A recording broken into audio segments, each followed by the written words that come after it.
To begin with, let me mention that India is a civilizational state, like Turkey is a civilizational state or civilization country. So India is also a civilizational country, and it has a huge population, more or less like China, about 1.3 billion population.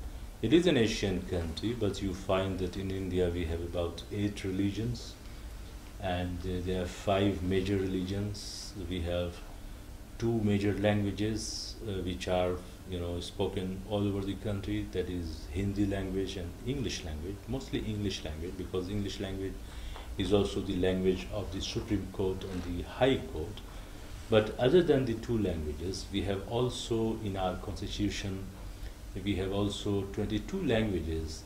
It is recognized by the constitution, and it is known as the scheduled languages. So we have a special constitutional provisions protecting the regional languages, and also protecting the English language as the lingua franca. So this country is a very huge country. If you look at the territory, it's very huge. If you look at the population, it's very huge. And if you look at the history of India, it's also very huge. It's a spectacular history of India.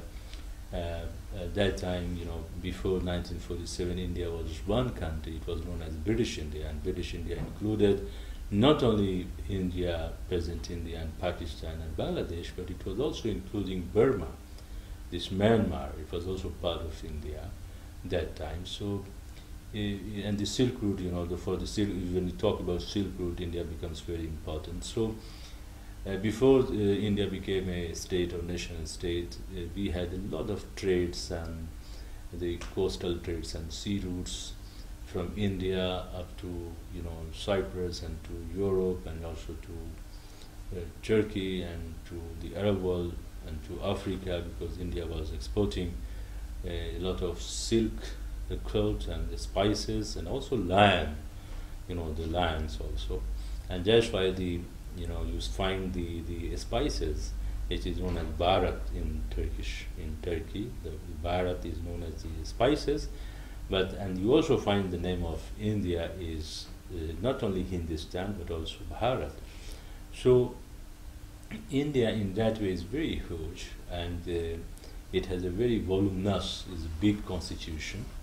We have around at present more than 430 articles in the constitution, and still it is going up. And if you think of India, that how many governments we have, India is a democracy. At the same time, India is a federal democracy, is a federal country.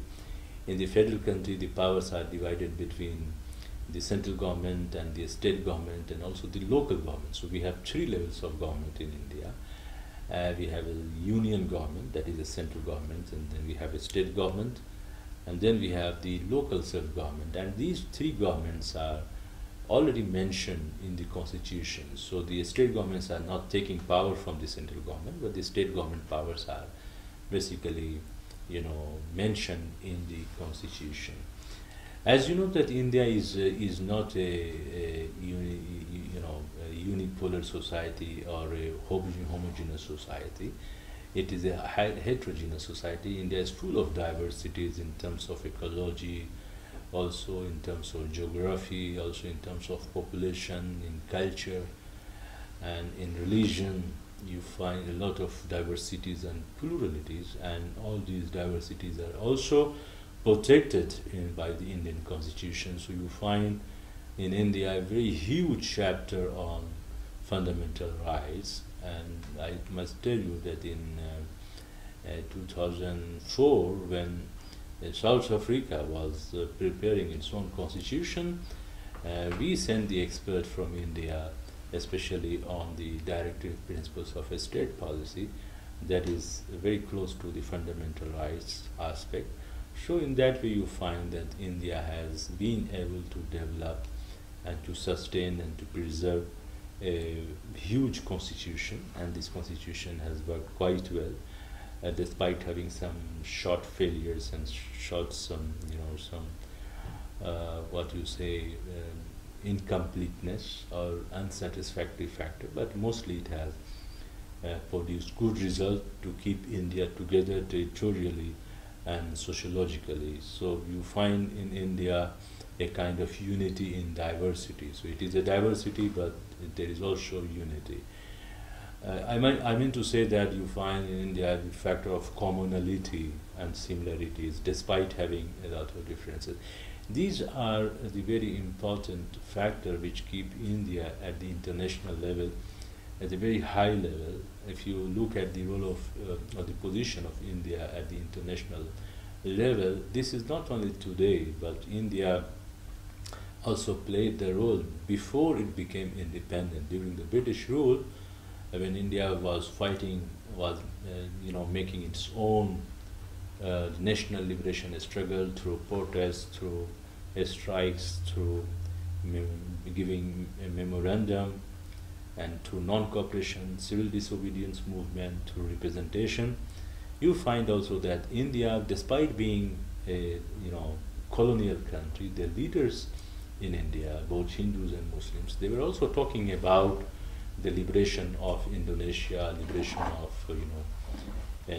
Algeria, liberation of other countries, and which were under the colonial rule, and also about the suppression or the exploitation of the African people in South Africa. So India, in that way, has a very huge, big image in the eyes of the world, because before being independent, it was talking about independence of many colonial countries.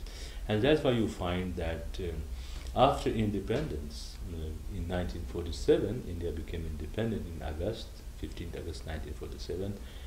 At that time, India, the whole world was divided between the communist world and the capitalist world, the left and right, and there was a big tension in the world. And that's why you find that India purposely chose not to be with anyone, and it chose the middle path, and the path is known as the non-alignment. Non-alignment does not mean a kind of isolation, but it means that India will choose or will have its own choice and preference in foreign policy with any bloc, if it is in the interest of the people of the country. So you find the non-aligned movement also became the product of the Indian political intelligentsia, and also of Egypt and of the Yugoslavia at that time, Tito and Nasir and Nehru, and also of Indonesia, Sukarno, and also from one Africa, the African leader.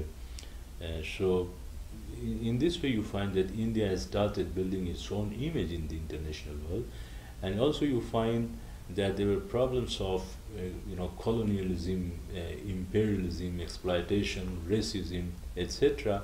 And all these issues were taken up by India right from the very beginning, not only at the international level and the United Nations or in the General Assembly, but also in various international and regional fora.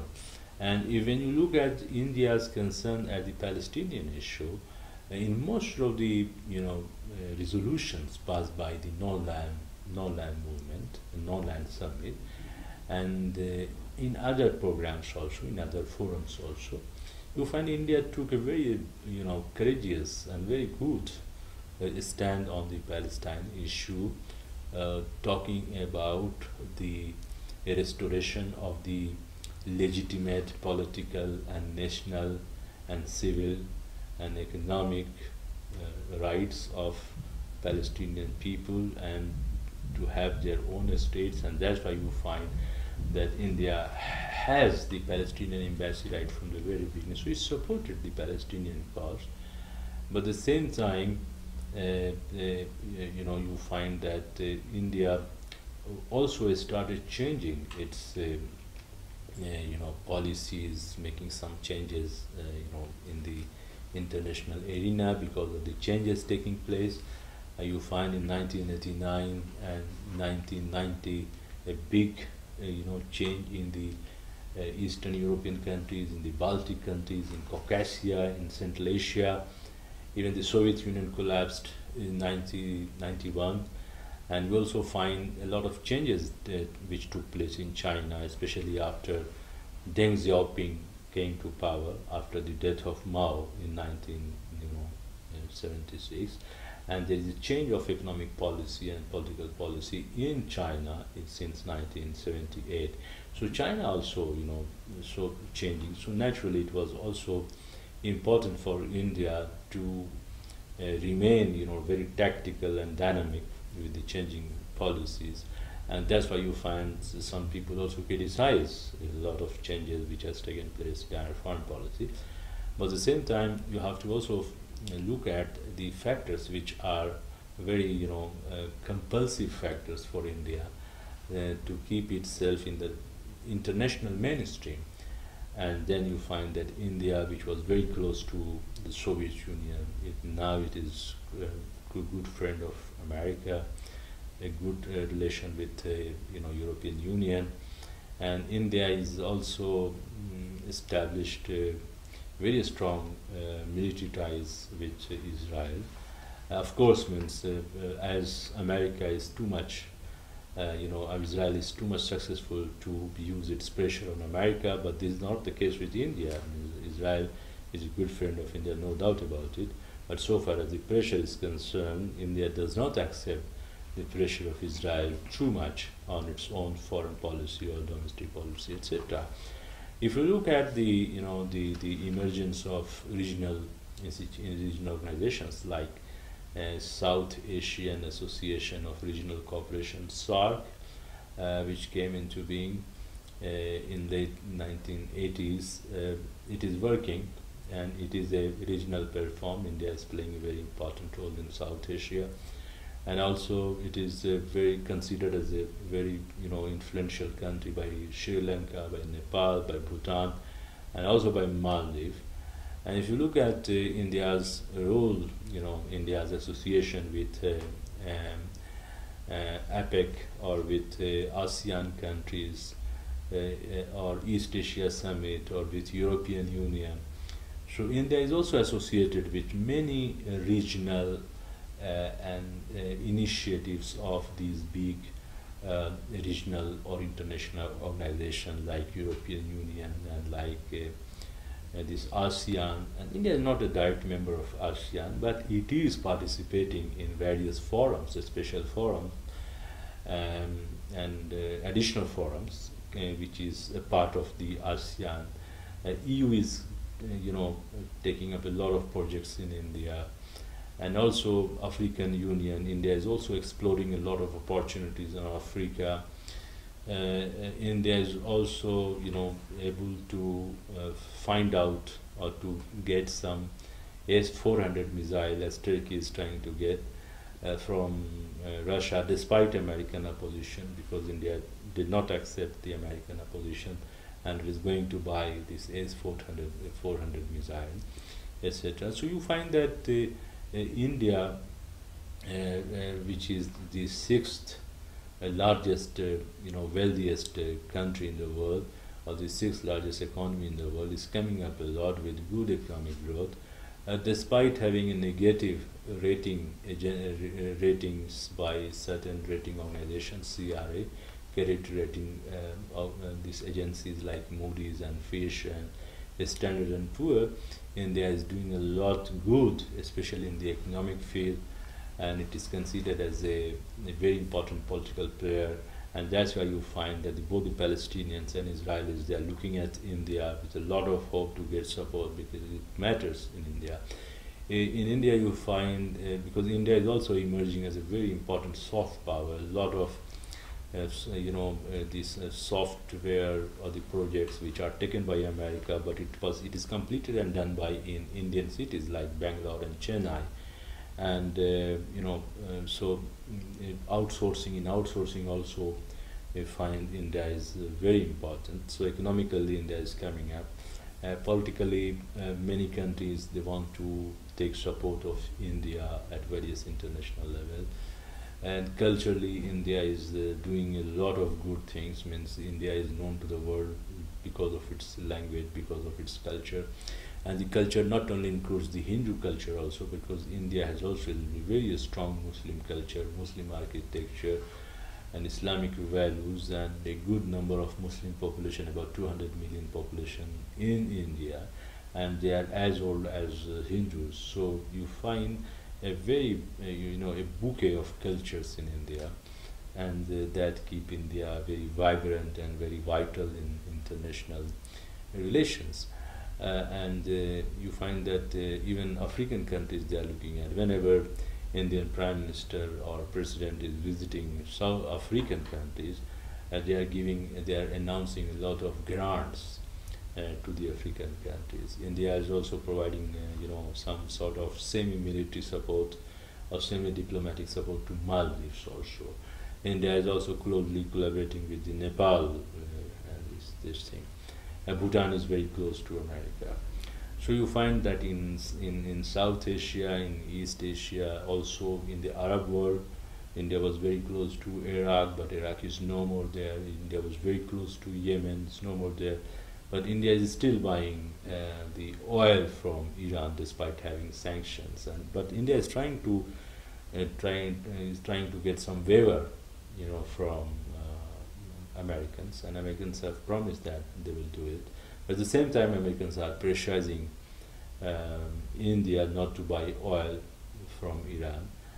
But so far, India is buying it, and I hope it will continue to buy it. It may minimize the volume of the import of oil, but it will not stop. So India does not accept easily, the pressures of these countries, and the only thing that India, which lacks on its part, are some areas like poverty, corruption, illiteracy, inclusive growth, and also the Kashmir issue. But this Kashmir issue also is a bilateral issue. It can be solved through the cooperation of both India and Pakistan sitting together, making a peaceful settlement of the conflict, and restoring the political order and more confidence in the people in the Kashmir. So I hope that the time will come when this issue will be solved, and it will be very good for both India and Pakistan.